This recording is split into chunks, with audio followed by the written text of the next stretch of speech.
Blessed day po sa inyong lahat. Si Daddy Rock po ito muli. Update po tayo sa kung anong lagay na ni Jenny ngayon. Ayan.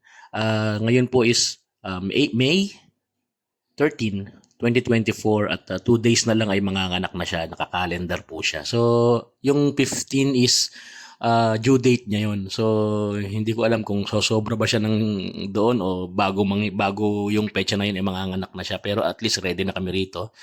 Inipit na namin siya 10 days ago. Tapos ayan yung kanyang pagkain, lactating yung aking binibigay sa kanya. Alalay lang ang pagbibigay kasi hindi dapat masyadong marami, baka mahirapan siyang manganak pag tumaba siya.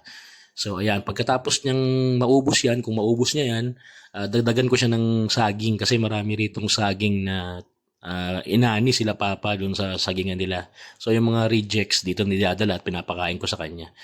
So ayan, hopefully maging maayos yung panganganak niya. Ayan. So, ayan, kinalendaryohan natin yung exact na due date ni Jenny, 15. Ayan. So, syempre malapit na, 30 na ngayon kaya naghahanda-handa na tayo. Ayan na yung mga ibang pangangailangan ni Jenny sa panganganak. Yung iron, yan, tsaka yung pampahilab, para madaling manganak si Jenny. Tsaka syempre yung iba, yung mga basahan natin, yung mga gunting pamutol ng buntot, tsaka pamutol ng ngipin. Ayan naman, dyan naman ilalagay yung mga biik. Yan yung mga pinaka-nursery ng mga biik. Yan, pinato yung dahon ng saging yan, tsaka banyera, safe naman yan para habang nanganganak siya, dyan muna natin ilalagay isa-isa para walang hassle sa panganganak ni Jenny, di ba? Hopefully maging maayos lahat. Update namin kayo uli kung anong mangyayari sa panganganak ni Jenny. Ayun, almost ready na ang lahat para sa panganganak ni Jenny. Kaya ngayon, bantay-bantay na lang tayo. Nakakatuwa lang tignan na ayan, malapit na siyang manganak. Parang kailan lang wala pa. Ngayon malaki na yung tiyan niya at may mga sumisipa-sipa na. Normal pala talaga sa kanila yung namamaga yung kasarian nila kapag malapit ng manganak. Tsaka uhawin sila. Kaya kailangan lagi may tubig doon sa lalagyan nila ng mga pagkain para anytime na uhawin sila, makakainom sila. Ayan, hopefully. Ayan, yung anak ko nakisali na sa pagpapakain. Ayan, binibigyan niya. Siya yung nagbigay ng saging. Very good, anak. Ayan. Maganda raw kasi din sa mga anak na baboy ang saging Makakadagdag sa production niya ng gatas at saka syempre yung katawan niya, 'di ba? Maganda sa katawan ng baboy. Apira nak. So ayan, i-update din namin kayo doon sa pinagawa naming kulungan, hindi lang yung kay Jenny kasi natapos na yung kulungan So yung video na pinost ko kahapon, video yung last month pa habang pinapagawa namin yung kulungan. So ngayon natapos na yung kulungan. So ayan, kung makikita ninyo, yan mismong kulungan ni Jenny, malaki yan. Ayan, kaya mag-accommodate niya ng kahit yung mga biik niya, kayang i-accommodate diyan. Meron niyang pinasadya namin na division na adjustable. Yung pwede namin pasikipin yung kabila, pwede rin namin paluwagin anytime na gustuhin namin para mas makapag-accommodate kami ng mas marami. Yan, yun yung ideya na naisip namin. So ito naman kabila, ito yung pinakamalaking kulungan. Yung pinakita namin na sa video kahapon. Ayan, yan yung itim na yan yung gulong ng reaper na in-improvise namin at ginawang bakod ni Papa. Ayan.